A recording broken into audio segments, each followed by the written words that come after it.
14절부터 28절까지 말씀 우리 함께 한 목소리로 큰 목소리로 읽도록 하겠습니다. 시작. 또 어떤 사람이 타국에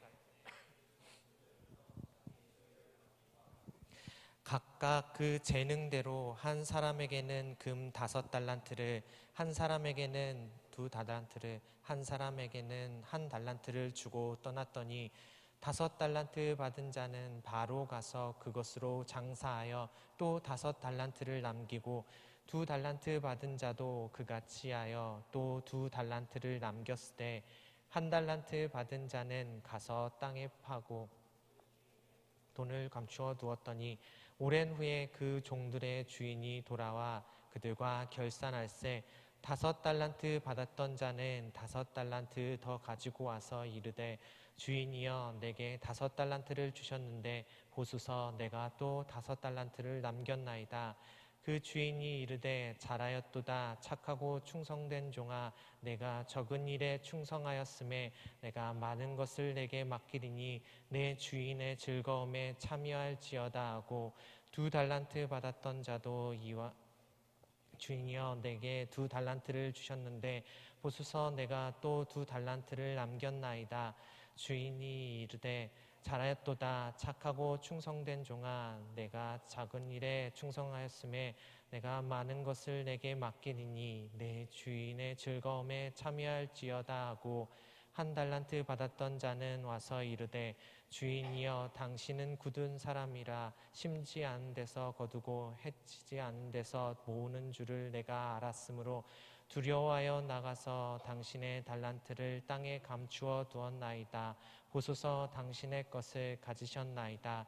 그 주인이 대답하여 이르되 악하고 게으른 종아 나는 심지 않은 데서 거두고 해치지 않은 데서 모으는 줄로 내가 알았느냐. 그러면 내가 마땅히 내 돈을 취리하는 자에게 내가 돌아와서 내 원금과 이자를 받게 하였을 것이니라 하고 그들에게서 주라. 네, 여기까지 읽도록 하겠습니다. 네, 오늘도 여러분들과 함께 고백하도록 하겠습니다. 가슴에 손을 얹고 저를 한번 따라해 주시기를 바랍니다. 하나님은 나를 사랑하십니다. 나는 그 사랑 안에 있습니다. 주님께서 나에게 말씀하십니다. 그 말씀대로 살겠습니다. 아멘. 오늘은 달란트가 중요한 게 아니야 라는 제목으로 여러분들과 함께 말씀 나누고자 합니다. 자신의 능력을 마음껏 뽐낼 수 있는 시대가 되었습니다. 자신이 놀라운 재능이 있으면요, 달란트가 있다면 그것을 충분히 보여줄 수 있는 시대가 열렸습니다. 유튜브라는 통로를 통해서 말이죠. 어린이부터 시작해서 노년에 이르기까지 유튜브로 자신의 라이프 스타일부터 시작해서요, 온갖 끼를 발산합니다. 그래서 정말 많은 유튜브 스타들이 발굴되기도 했죠. 그러다 보니까요, 사람들은 유튜브에 올린 영상의 조회수에요 굉장히 민감하게 반응을 합니다. 자신이 올린 영상이 있으면 그 영상의 조회수에 굉장히 민감하게 반응하는 것이죠. 조회수와 좋아요 수에 목숨을 걸 정도입니다. 저도 매주 제 말씀 영상을 보거든요. 보면서 피드백을 합니다. 아, 이게 이랬구나, 이렇게 잘못했었구나 라는 것을 피드백하는데요, 아무리 신경을 안 쓰려고 해도요, 결국에는 조회수를 볼 수밖에 없습니다. 보이니까요. 어쩔 수 없이 보거든요. 그래서 조회수를 보면 마음이 싱숭생숭해집니다. 조회수가 너무 적어서가 아니라요, 이상하리만큼 많이 나와서 그렇습니다. 못 믿으시겠다고요? 한번 보여주세요. 글씨가 너무 작죠? 저희 유튜브 영상 청년부 말씀 첫 번째로 올렸던 영상이거든요. 자세히 보시면은 조회수에서 352라고 보이세요? 네, 저희 구독자가 22명인데 352명이 봤어요. 도대체 누가 봤는지 아직도 미스테리예요. 처음부터 조회수가 10 이상 안 나올 거라고 생각했기 때문에 적은 수가 나와도요, 저는 영향을 받지 않을 자신이 있었거든요. 그런데 조회수가 350을 넘어가 버리니까 그때부터는 신경이 쓰이기 시작했습니다. 도대체 누가 보지? 어떤 사람이 보지? 이런 생각부터 시작해서요, 이렇게나 많이 볼 줄 알았으면 좀 더 복장도 더 단정하게 하고 말씀도 더 잘 준비할 걸, 이런 생각까지 합니다. 정말 많은 생각이 오고 갑니다. 이 조회수를 보면요. 유튜브 조회수가 이렇게 사람의 마음을 들었다 놨다 합니다. 이렇게 유튜브가 우리 삶에 지대한 영향력을 끼친다라는 생각이 드니까요, 그때부터 우리나라에서 유튜브 덕을 제일 많이 본 사람이 누굴까라는 생각이 들더라고요. 궁금하더라고요. 그래서 전 세계 유튜브 조회수 순위를 검색해 보았습니다. 그 중에 한번 보여주시겠어요? 이것도 글씨가 작아서 잘 안 보일 수도 있는데요. 6위가요, 싸이의 강남 스타일입니다. 네, 강남 스타일, 이건 한글로 써 있어서 잘 보이시죠? 2012년도인데요. 그 밑에 7위가 쏘리, 저스틴 비버입니다. 그리고 제가 정말 깜짝 놀랐는데요, 그 뒤에 이어서 7.5위, 7.5위는 뭐지? 그러면서 계속 봤는데 베이비 샤크 댄스? 설마 설마 아기상어? 그러면서 클릭해서 봤어요. 저 옆에 링크 있잖아요. 저 링크를 딱 누르면은 영상이 뜨거든요. 유튜브 영상이 뜨는데 클릭해서 보니까 정말 아기상어 노래가 흘러나오더라고요. 영어 버전으로요. 동남아 어느 나라에서는요, 전국민 대회가 있었다고 하고요. 아기상어 저 노래를 가지고서 전국민 대회를 열었다고 하고요. 미국은요, 군가 대신에 저 베이비 샤크 노래를 부르면서 행진을 하곤 한다고 합니다. 영상도 봤습니다. 이런 아기상어 노래를 뛰어넘은 강남 스타일이 얼마나 대단한지 다시 한 번 더 세상 깨달았습니다. 저는 처음 싸이의 강남 스타일이라는 노래를 들었을 때요, 도대체 강남 스타일이 뭔지 하면서 유심히 가사를 들여다보았습니다. 여러분은 강남 하면은 뭐가 생각나십니까? 강남 하면 뭐가 생각나세요? 우리나라에서 제일 잘 사는 동네? 또는 능력 있는 사람들, 소위 잘 나가는 사람들이 사는 곳? 아니면은 공부 잘하고 뒷배경이 좋은 사람들이 모여 사는 곳? 이 정도로 알고 있습니까? 실제로 그런 사람들이 특별히 밀집된 곳이 강남이기도 합니다. 그렇다 보니까요, 사람들은 강남을 꿈꾸게 되고요, 강남에서 공부하고 잘하고 풍족히 누리면서 살아가는 것을 간절히 바랍니다. 싸이 씨가 강남 스타일을 노래할 때 강남의 스타일이 마치 우리 삶의 기준이 되는 듯 그렇게 이야기하듯이 노래를 합니다. 가사를 들여다보면은 밤과 낮이 다른 이중적인 인간들의 모습, 나의 모습을 이야기하고요. 그리고 그런 모습이 오히려 더 멋지고 우리들이 바라고 꿈꾸고 추구해야 할 것 같은 모습인 것처럼 부추깁니다. 강남은 그렇게 살아가는 사람들이 가득한 곳입니다. 제가 강남을 좀 더 자세히 알아보기 위해서요, 강남에 대한 이런저런 통계 자료들을 찾아보았습니다. 하나의 자료를 딱 보고서요, 눈을 비비고서 다시 한번 들여다볼 정도였어요. 깜짝 놀랐거든요. 전국적으로 크리스천이 가장 많이 밀집된 지역, 다시 말해서 기독교 인구 밀도가요, 가장 높은 곳이 강남이었습니다. 깜짝 놀랐어요. 강남은 크리스천들이 밀집해 있는 곳인과 동시에요, 세속 문화와 물질 문명의 중심지이기도 한 것입니다. 저는 이 통계 자료를 접하고서요, 두 가지 사실에 놀랐습니다. 하나는 이미 많은 것을 누리고 있어서 하나님이 필요 없을 것 같은 그 사람들이 오히려 하나님을 더 많이 찾는다는 데 놀랐고요. 그리고 또 다른 하나는 통계상으로는 하나님을 믿는 사람들, 즉 예수님을 주님으로 영접한 사람들이 제일 많이 살아가는, 구원받은 사람들이 가장 많을 것이라고 예상되는 곳인데 오히려 하나님의 영광은 놀랍도록 드러나지 않는 그 모습을 보면서요, 정말 놀랐습니다. 강남, 하나님의 영광이 막 드러나는 곳입니까? 크리스천 인구 밀도가 제일 높은 곳인데요.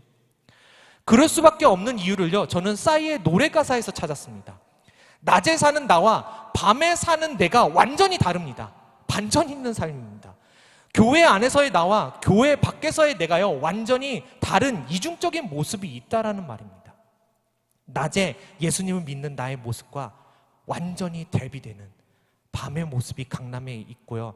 이러한 강남의 신앙 스타일은 사실 알고 보면은 오늘날 우리들의 신앙 스타일이기도 합니다. 오늘 본문 말씀을 보면은 예수님께서 달란트 비유를 들어서 말씀을 전하고 있는 대상이 있습니다. 그런데 그 대상이 누구인지 아십니까? 달란트 비유를 통해서 지금 말씀을 전하시는데 그 대상이 누구냐고요. 그냥 하나님을 모르고 예수님을 모르는 사람들에게 전도할 목적으로 전하는 그러한 말씀이 아닙니다. 누군가를 위로하기 위해서나 힘내라고 하시는 말씀도 전혀 아닙니다. 이 말씀은요, 제자들을 가르치기 위해서 전하셨던 말씀입니다. 심지어 이 말씀은요, 정말 마지막 날에 대한 말씀이기도 합니다. 예수님의 재림에 대한 이야기를 하고 있습니다. 달란트 비유라고 해서 우리에게 주어진 달란트를 잘 활용하면서 살아가라는 그런 말씀이구나 라고 생각하신다면요, 큰 오산이라는 것이죠. 주님이 다시 오시는 그 재림의 때까지, 다시 오시는 그날까지 우리가 어떻게 살아가야 하는지를 예수님께서 직접 알려주신 말씀이거든요. 이미 예수님을 주님으로 인정하고 믿으면서 살아가는, 매일매일 복음과 함께 살아가는 그러한 제자들에게 하신 말씀입니다. 그렇다면 제자들이 무언가 특별한 모습을 지니고 살아가기를 바라는 마음에서 이 말씀을 예수님께서 전해주시지 않으셨겠습니까? 이런 모습이 제자의 모습이다, 이런 모습이 예수님께서 바라시는 모습이다 라고서 알려주시는 그런 말씀이잖아요. 믿음의 사람이라면 이런 모습으로 살아가야 한다는 것을 가르치시는 말씀입니다. 예수님께서 3명의 종을 언급하시지만요, 결론적으로는 2가지 스타일의 종에 대해서 말씀하고 계십니다. 처음 말씀을 준비하면서 달란트 비유니까 항상 우리들이 듣고 생각했던 것처럼, 잘 알고 있는 것처럼 우리에게 주신 달란트를 찾고서 개발해서 예수님을 위해서, 예수님을 원하시는 그 삶으로 충성된 삶을 살아가자, 크리스찬의 삶을 살아가자, 이렇게 전하려고 했었습니다. 그렇게 말씀을 준비했습니다. 그런데 말씀을 읽으면 읽을수록, 계속 되뇌어보면 되뇌어볼수록 가슴이 답답한 거예요. 끊임없이 답답한 거예요. 무언가 다른 말씀을 하고 싶어 하셨던 것 같은데 좀처럼 그것을 캐치해내지 못했습니다. 깨닫지를 못했습니다. 그래서 답답한 마음을 뒤로 한 채 기도하면서 잠들어 버렸습니다. 그냥 잤습니다. 한숨 자고 일어나서 다시 말씀을 보니까요, 말씀이 다르게 보이는 거예요. 이전에는 계속 달란트만 눈에 보였거든요. 달란트. 이 달란트라는 단어가 눈에 들어왔었는데 이 달란트가 말씀의 핵심인 줄 알았는데 그게 아니었던 게 갑자기 와닿았습니다. 가만히 보니까 이 말씀의 핵심은 달란트가 아니라 주인과 종의 관계에 대한 말씀이라는 것을 깨닫게 되었습니다. 제가 그걸 놓치고 있었던 것이죠. 마치 오병이어 사건에서 이적의 중심인 예수님은 보지 못하고 5,000명이 먹고 12광주리가 남은 것만 눈에 들어오는 것처럼 베드로가 153마리의 물고기를 잡았을 때 물고기 153마리를 잡았다는 사실만 눈에 들어오고 물고기를 아무런 미련도 없이 버려둔 채 예수님을 향해서 헤엄쳐서 갔던 베드로의 모습은 보지 못하는 것처럼 제가 달란트만 생각하고 달란트만 보았던 것이죠. 오늘 본문 말씀 가장 먼저 나오는 단어 중에 하나가 이 단어입니다. 종이라는 단어입니다. 종은 누구입니까? 주인의 명령에 따라서 움직이는 사람이 종입니다. 그리고 이러한 종들은 대부분 주인이 값을 치르고서 사온 사람들입니다. 말씀 속에 종이라는 의미로 쓰인 헬라어 단어가 있는데요, 둘로스라는 단어입니다. 이 단어는 노예 상인들에게 값을 치르고서 사온 종을 말할 때 쓰는 단어입니다. 값을 치르고서 사온 종이다라는 뜻입니다. 돈 주고 산 종입니다. 값을 치르고 산 종입니다. 이런 종들은요, 내 것이 단 하나도 없는 사람들입니다. 자신의 몸은 물론이고 심지어는 자신의 의지와 뜻조차도 자신의 것이 아닌 사람들이 바로 둘로스, 종입니다. 자신의 의지를 꺾고 주인의 뜻에 순종하면서 살아가는 사람들입니다. 오늘 말씀에 나오는 종들이요, 이런 종입니다. 값을 주고 사온 사람들입니다. 아니면요, 빚을 너무 많이 져서 결국에 그 빚을 갚지 못해서 종노릇할 수밖에 없는 그런 사람들을 둘로스, 종이라고 합니다. 그렇다면 예수님께서 무엇을 알려주고 싶으셔서 제자들에게, 그리고 우리들에게 이 말씀을 하셨겠습니까? 달란트 비유를 말씀하셨겠습니까? 이 말씀을 통해서 우리가 뭘 깨닫길 바라셨겠습니까? 누구는 1달란트를 주고요, 누구에게는 2달란트, 누구에게는 5달란트를 주는 그런 모습을 보면서요, 여러분들은, 우리들은 무슨 생각을 합니까? 혹시 이런 생각은 해보신 적 없으세요? 주시려면 똑같이 주시지, 왜 누구한테는 1달란트, 누구는 2달란트, 누군 5달란트나 주셨대? 이런 생각 해보신 적 없으세요? 1달란트는요, 우리나라 돈으로 대략 6억 정도 되는 돈입니다. 꽤 큰 돈이죠. 1달란트하고요 5달란트의 차이는요 엄청납니다. 24억 정도, 대략 24억 정도 차이가 나니까요. 엄청난 차별입니다.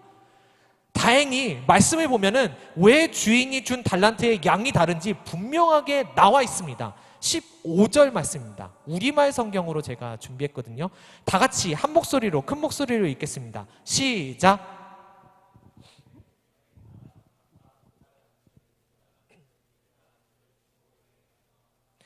그는 종들의 능력에 따라 주인이 종들에게 각각 다른 금액의 달란트를 준 이유가요, 뭐라고 나와 있습니까?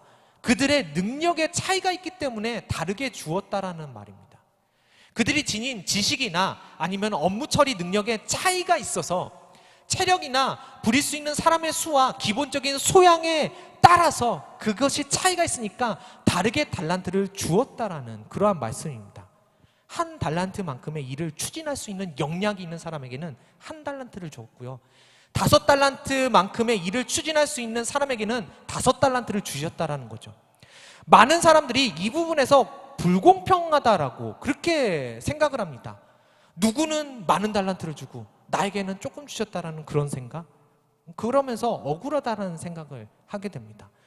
달란트를요, 돈이나 재능이라고 생각하면요, 당연히 적게 받은 사람이 억울할 수밖에 없습니다. 그런데 달란트가 일이라고 생각하면 어떻습니까? 달란트가 일이라면요, 능력에 따라 5달란트짜리 프로젝트, 2달란트짜리 프로젝트, 1달란트짜리 프로젝트를 주었다고 생각하면 느낌이 확 달라지지 않습니까? 달란트의 차이가 나에게 주는 돈의 액수의 차이가 아니라, 재능의 차이가 아니라 일의 양의 차이라면 오히려 적은 양의 일을 원할지도 모릅니다. 적은 달란트를 원할지도 모르는 거죠. 여러분, 일을 많이 하는 게 좋으세요? 여러분들 일 많이 하는 거 좋아하세요? 똑같은 월급을 받는다면 일을 적게 하는 게 더 좋겠죠. 똑같은 사례를 받는다면, 똑같은 월급을 받는다면 적은 일을 하는 게 훨씬 더 유익합니다. 만일 일에 대한 보상이 확실하다면 일이 많은 게 좋을 수도 있겠지만요, 그렇지도 않습니다. 이익을 내도요, 내 것이 하나도 없거든요. 말씀 속에 나오는 새 종은요, 직원이 아니에요, 매니저가 아니에요, 노예, 종입니다. 아무리 많은 이득을 보아도요, 내 것이 단 하나도 없어요. 다 주인의 것입니다. 일에 대한 보상도 없는 상황에서 주인이 그냥 일만 던지고서 간다고 생각해 보면은 오히려 우리는 1달란트짜리 프로젝트를 더 원할지도 모릅니다. 그게 훨씬 더 부담이 적으니까요. 누구든 회사에서 일할 때 똑같은 월급을 받는다면은 더 많은 일을 하길 원하는 사람 없습니다. 더 적은 일을 하길 원하죠. 종이 달란트를 많이 받는다고 해서요, 유익할 것이 하나도 없다라는 말씀입니다.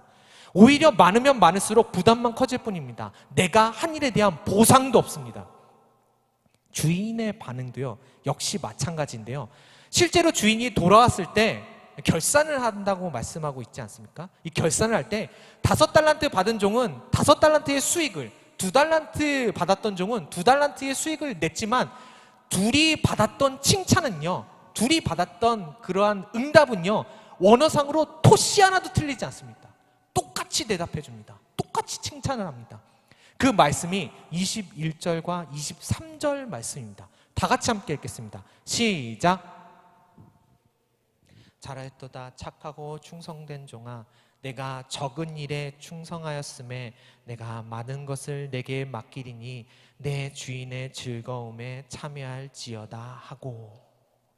달란트, 돈 이야기는요, 단 한마디도 하지 않고요, 일을 했느냐만 보고 있습니다. 했느냐 안 했느냐를 보고 있습니다.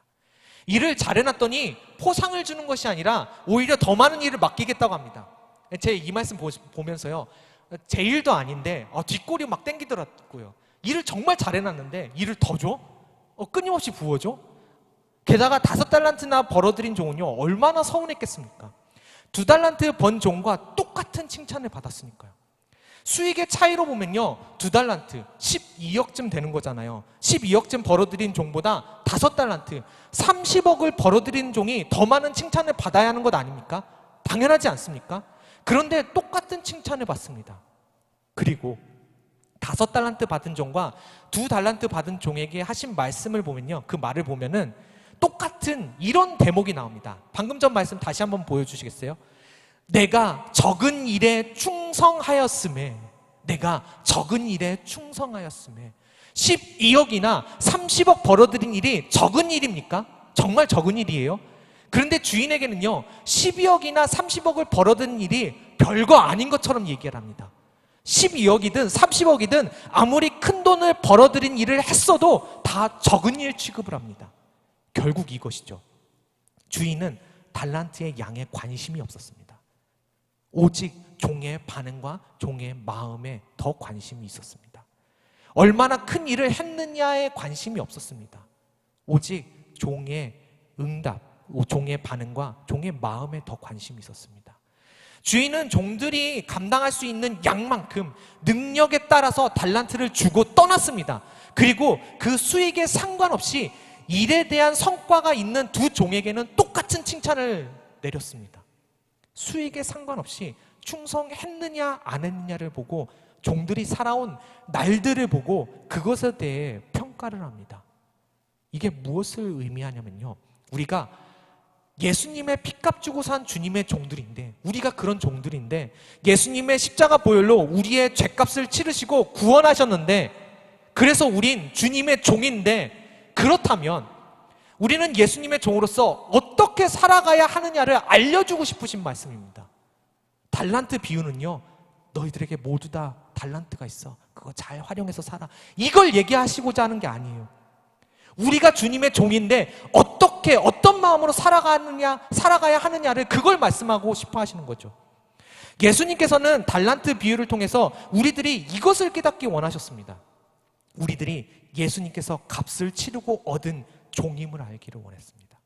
그리고 종인 우리에게 충성된 삶이 있어야 한다고 말씀하십니다. 그렇다고요, 우리가 얼마만큼 주님을 위해서 큰 일을 했느냐 안 했느냐를 놓고서 평가하시지는 않으십니다.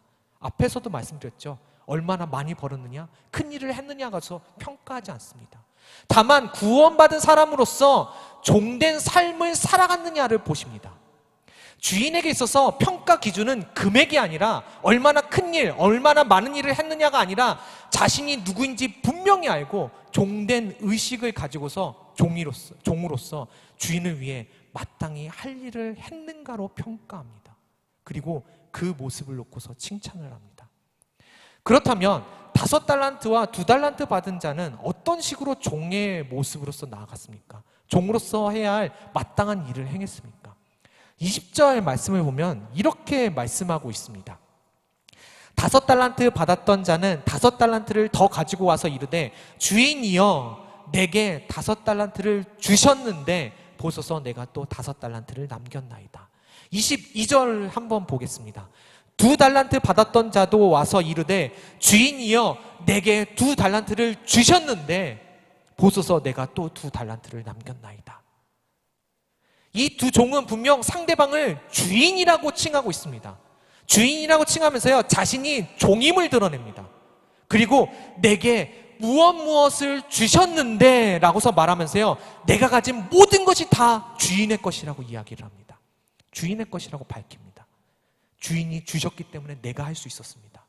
주인이 은혜를 베푸셨기 때문에 내가 더 큰 것을 얻을 수 있었습니다 라고서 고백하면서 나아가는 이 모습이, 이 마음이 바로 칭찬받는 종의 모습이라는 것이죠.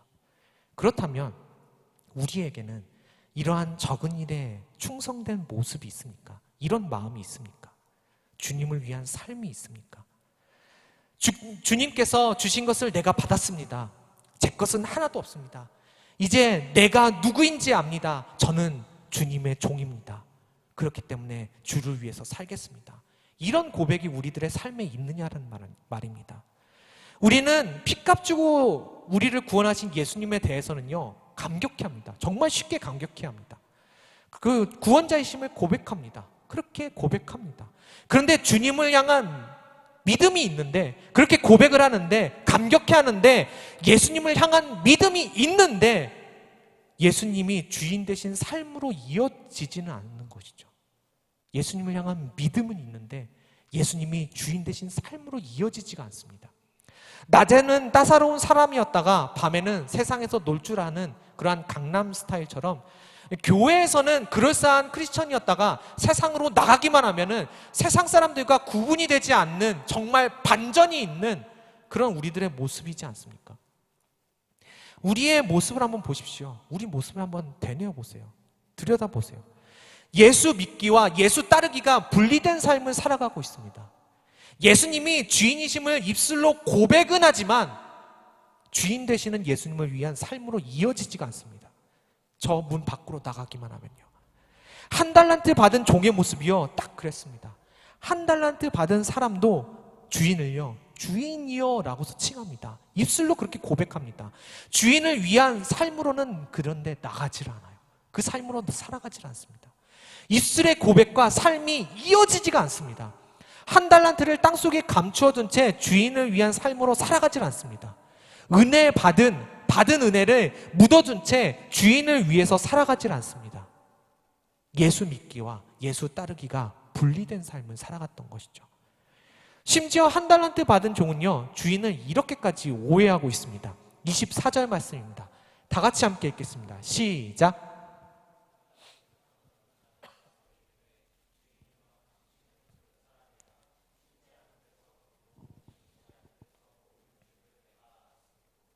가장 원어에 가까운 공동번역 성경으로 다시 한 번 더 보도록 하겠습니다. 이건 제가 읽어드릴게요. 그런데 한 달란트를 받은 사람은 와서 주인님, 저는 주인께서 심지 않은 데서 거두시고 뿌리지 않은 데서 모으시는 착취하는 무서운 분이신 줄을 알고 있었습니다. 원어에 가장 가깝게 번역한 번역이에요. 풀어서 이야기하면요, 이런 것입니다. 주인님, 당신은 무섭고 냉정한 사람입니다. 주인이라는 이유로 심지도 않고 뿌리지도 않고 아무것도 하지 않으면서 우리에게 명령만 내려서 모든 소득을 착취하는 그런 사람입니다. 이렇게 말하고 있는 거예요. 지금 한 달란트 받은 종은 지금까지 주인이 쌓은 모든 재산이 다 자신이 일해서 얻은 것이라고 생각하고 있었습니다. 내가 일해서, 당신은 한 게 없어. 내가 일해서 얻은 거지. 주인은 심지도 뿌리지도 않고 아무 일도 안 하고 자신이 다 했다고 여깁니다. 우리는요, 이 한 달란트 받은 종과 다르다고 생각하지만요, 가만히 보면은 크게 다르지 않은 우리들의 모습을 발견합니다. 간혹 내가 이룬 모든 것들이 다 내가 노력해서 얻은 결과라고 생각하지 않습니까? 공부의 결과도, 괜찮은 회사에 들어간 것도 내가 노력해서 이룬 것이라고 생각하진 않습니까? 내가 시험 봐서 좋은 성적을 얻은 것도 내가 노력해서 된 것이라고요. 괜찮은 직장에 들어간 것도 내가 피땀 흘려서 얻은 것이라고요. 그렇다면 내가 좋은 성적을 얻을 수 있도록 환경을 제공해 주시지 않으셨다면은, 내가 괜찮은 직장에 들어갈 수 있도록 인도해 주시지 않으셨다면, 내가 정말 무언가 할 수 있는 능력과 재능 자체를 아예 주시지 않으셨다면 무엇인들 시도조차 할 수 있었겠습니까? 무엇인들 하나라도 이룰 수 있었겠습니까? 우리는 도대체 누구입니까? 내 삶의 주인이 나입니까? 예수님입니까? 예수님을 주님으로 고백은 했지만 예수 믿기와 예수 따르기가 분리된 삶을 살아가고 있지는 않습니까? 강남 스타일의 크리스천은 아닙니까? 예수님은 이런 모습이 되지 않기를 바라셔서 제자들에게 달란트 비유를 통해서 말씀하고 계신 겁니다. 마지막 날에 이르기까지 이렇게 살아가라고 그렇게 당부를 하시는 거죠. 우리 세위공동체 모든 청년들은 마지막 날, 주님께서 오시는 그날까지 예수님께서 온전히 주인 되시는 삶, 예수 믿기와 예수 따르기가 분리되지 않는 그런 삶을 살아갈 수 있게 되기를 간절히 바랍니다. 기도하겠습니다. 은혜로우신 아버지 하나님, 주님께서 주신